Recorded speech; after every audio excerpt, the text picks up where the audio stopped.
শিশুর জন্মের খবরে কোনো আনন্দ অনুভব করছি না। কেন এই কথা বলছো কেন? কেন? তুমি কি ভুলে গেছো মহারাজ কংস কি প্রতিজ্ঞা করেছেন? রাজকুমারী দেবকী আর বাসুদেবের প্রথম আজ সন্তানকে জন্ম মাত্র হত্যা করবেন। কারণ দেবী মহামায়া মহারাজ কংসকে আকাশবাণী করেছেন যে বাসুদেব আর দেবকীর অষ্টম গর্ভের সন্তান মহারাজ কংসের মৃত্যুর কারণ হবে। আর তাই মনে রেখো, এই শিশুর আয়ু মাত্র কয়েক ঘন্টার আয়ু নিয়ে জন্মেছে।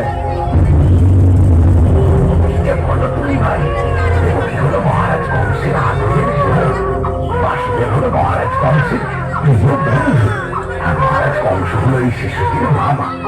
মামা কখনো তার ভাগ্নেকে হত্যা করতে পারে নাকি? এইটা হয় না।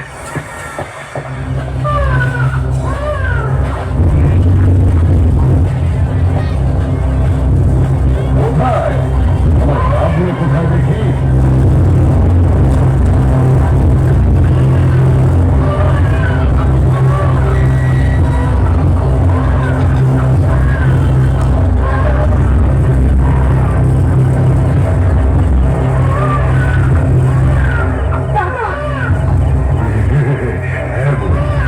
তোমার দাদা এসে গেছে।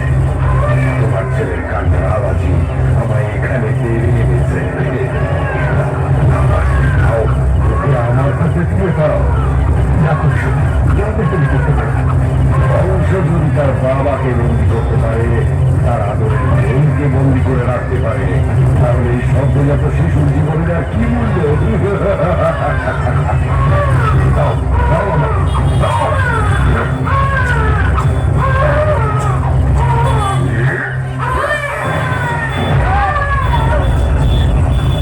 দরজাটা বন্ধ করে দাও।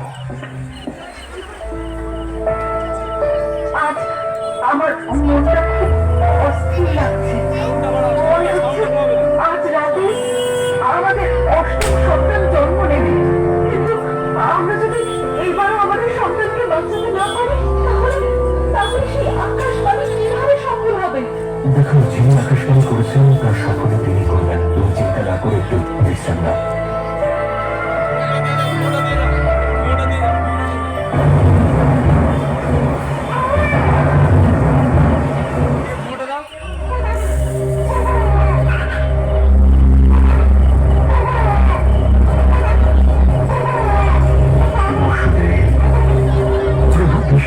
আপনি এসেছেন প্রভু। আমার এই সন্তানকে রক্ষা করুন প্রভু, তাহলে ওই দুষ্ট কংস ওকে হত্যা করবে।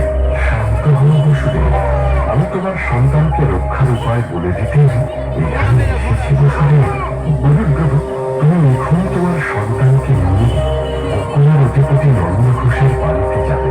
তার স্ত্রীও আজ একটি কন্যা সন্তানের জন্ম দিয়েছেন।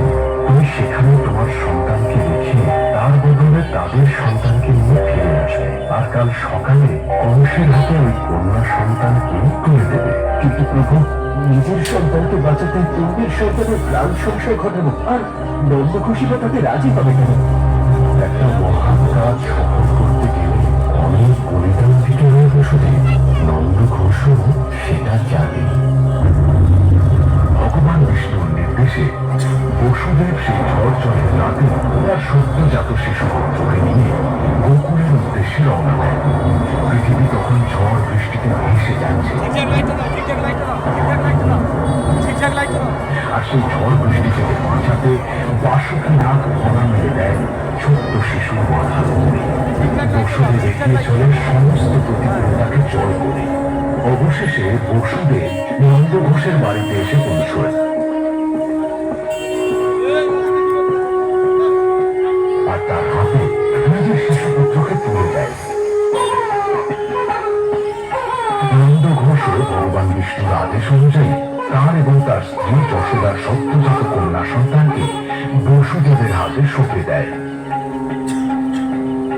বসুদেব তার কৃতজ্ঞতা জানিয়ে মনের আলো ফোটার আগেই কারাগারে ফিরে আসে।